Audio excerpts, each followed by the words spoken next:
Hello my friends, this is Bobby D coming to you from the Lumban, Cebu, Philippines. I'm having an awesome day in the Philippines today. I hope you are as well, wherever you're from. Hey, today I want to talk to you about Contra Drogas in the Philippines. Contra Drogas in the Philippines. Yeah! This is part 2 of a 2-part video. And if you recall, in the last video, I highlighted a story of Syrish Agala. It was a tragic story, but it serves as a reminder of what drug addiction can do to individuals and how it can affect ordinary, everyday people in our world. Now, when you talk about drug addiction, when you talk about Contra Drogas, and that's the term that's used in the Philippines for drug war, you gotta understand, this drug war, this Contra Drogas, escalated when Rodrigo Duterte took office. Duterte was sworn in on June 29th. So it hasn't been over 100 days yet. But since his inauguration, there have been over 1,000 drug-related deaths and or killings in the Philippines. 1,000. Now, the PNP General, Director General Ronald de Larosa, and they call him Bato for short. That's his nickname, means rock. But the Director General, Bato for short, has advised that the deaths are not necessarily all from PNP. He's indicated that the deaths are from other sources.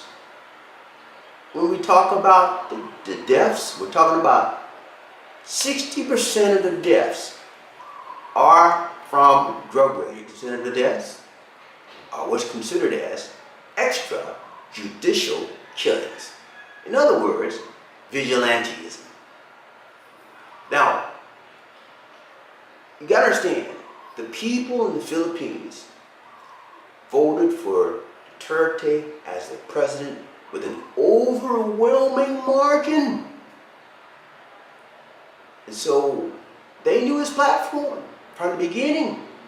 The platform is to stop corruption. The platform is to stop crime. The platform is to stop drugs in the Philippines.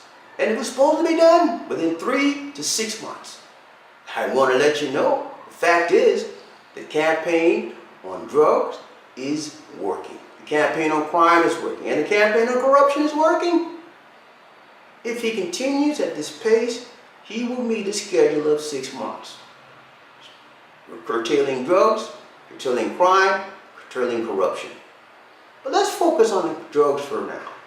As I mentioned, 1,000 killings have been done. 40% have been extrajudicial killings. However, based on Bato's recent report, the 40% of extrajudicial killings are also, they have evidence to show that those killings were from drug syndicate drug lords, from the syndicate drug syndicates. In other words, the drug lord syndicates are fighting one another, and they have evidence to prove that it is from drug lords that are doing the extrajudicial killings and not citizens of the Philippines.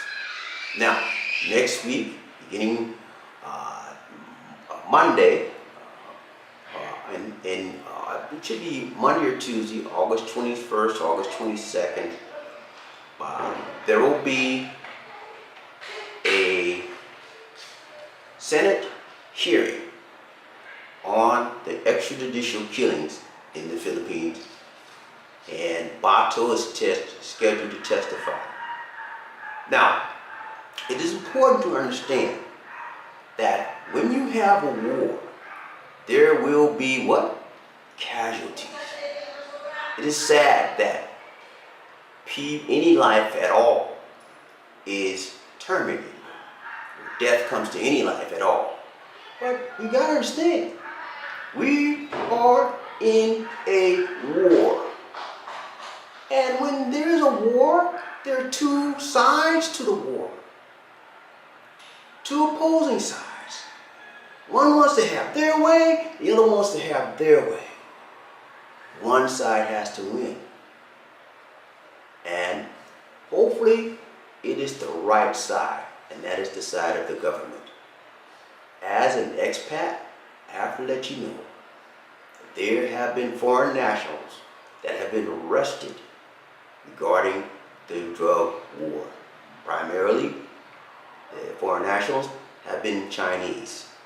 So far, as of this video shooting, there have not been any American involved or arrested for drug-related crime.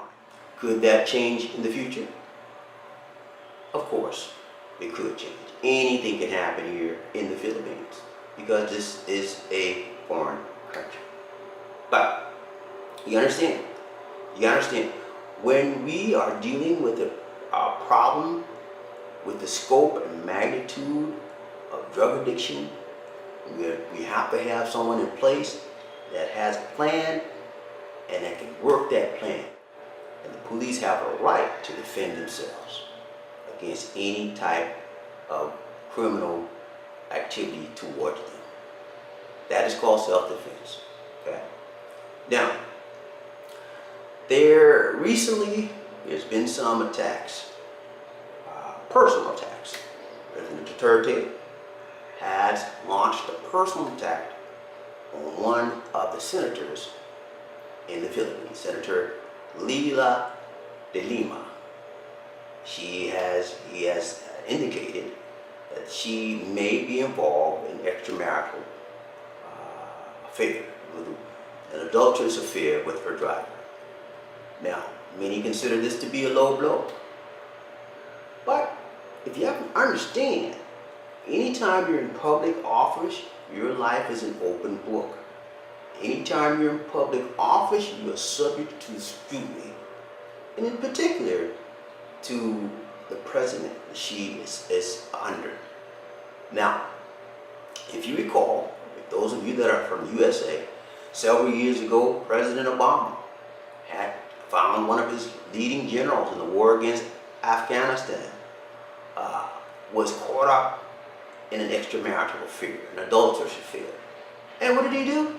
He called him to the White House and relieved him of his duties. So, you gotta understand, people, anyone that's holding a public office, their life is subject to scrutiny. And when you compromise your emotional feelings with someone else and you're in a public position, whoever's in charge of you has the right to call you out.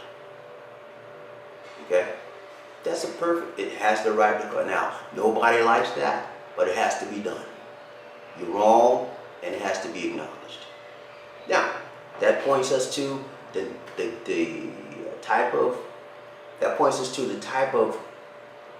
strategy that Duterte is using in his war on crime, war on drugs, and war on corruption. It is called the name and blame game. Yes, the name and blame game. Is it effective? Of course it is. The name and blame game has found out that based on Duterte's name and blame game, he's called out a Supreme Court justice. He's called out congressmen. He's called out policemen. He's called out barangay captains. He's called out numerous amount of people, named them and blamed them. Many of them have acknowledged their wrongdoings and have resigned. Over 100,000 drug addicts and pushers have turned themselves in. Is the name and blame game working? Most certainly. The numbers speak for themselves. So, what am I saying? Here's the bottom line. There is a president in office, Duterte, Rodrigo Duterte.